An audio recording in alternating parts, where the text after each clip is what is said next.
Let's begin with something that feels deeply human.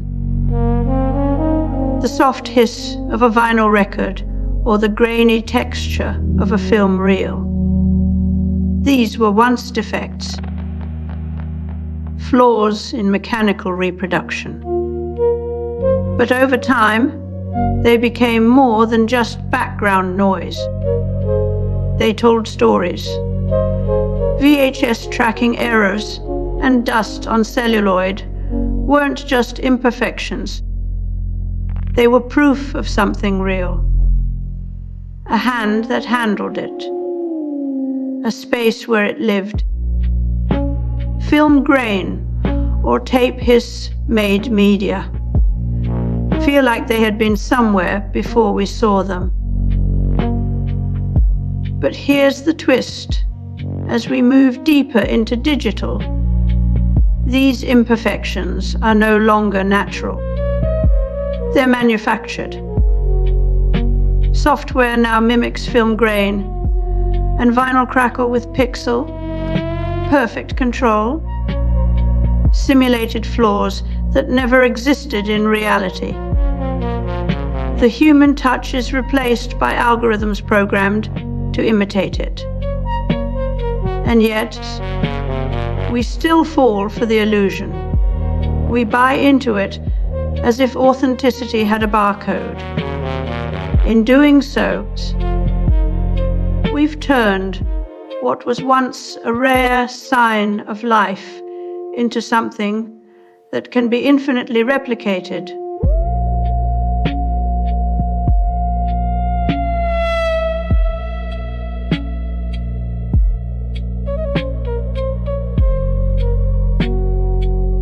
Those early systems were basically room-sized calculators with no real user interaction. Think vacuum tubes and punch cards. Digital tools have grown sophisticated enough to replicate not just skill, but also the messy quirks once seen as proof of human touch. In music, humanizing, plugins add random timing fluctuations or velocity shifts to MIDI notes, turning stereo-digital sequences into what we call natural. The idea is simple. If perfection feels inorganic, then calculated imperfection becomes a kind of performance art. These algorithms don't just correct mistakes. They simulate the very things that once made an artist's work unique. What was once a byproduct of human limitation has now become the signature stamp of authenticity itself.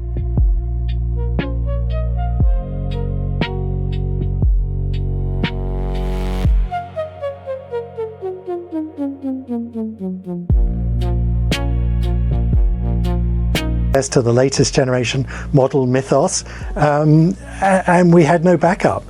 So we should be investing in building our own models. We can afford to do that. There's open source models we can do. We can build.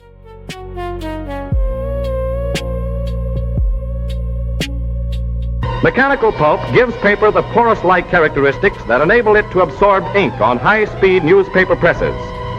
Chemical pulp gives it strength and flexibility. Modern AI doesn't just copy human behavior, it replicates our flaws. When we train a neural network on millions of images, videos, or texts, the system doesn't learn how to create something original. It learns the patterns that make things feel real. A subtle shadow here, an awkward phrasing there. But these imperfections are not just echoes of humanity. They become new forms of authenticity in their own right. Glitchy hands in generated portraits, watermark textures in fake videos, The machine is not faking life. It's creating a new kind of reality built from its own mistakes. Just this week, Australian tech expert Toby Walsh has argued that Australia needs to develop its own AI strategy to remain competitive. But what does it mean when a nation wants an authentic AI? One that feels local, trustworthy, or human. The push for national AI. Identity mirrors the broader struggle over authenticity in digital spaces. Not just who controls the technology, but how we come to trust its outputs. If authenticity is manufactured through imperfection and consistency, then controlling those parameters means controlling perception itself. The more we try to catch fakes, the better those fakes get. Early watermarking techniques were obvious, heavy, handed, and easily stripped away. Now we see new forms of obfuscation emerge. Models trained specifically to imitate human speech patterns in order to pass forensic tests. This creates a recursive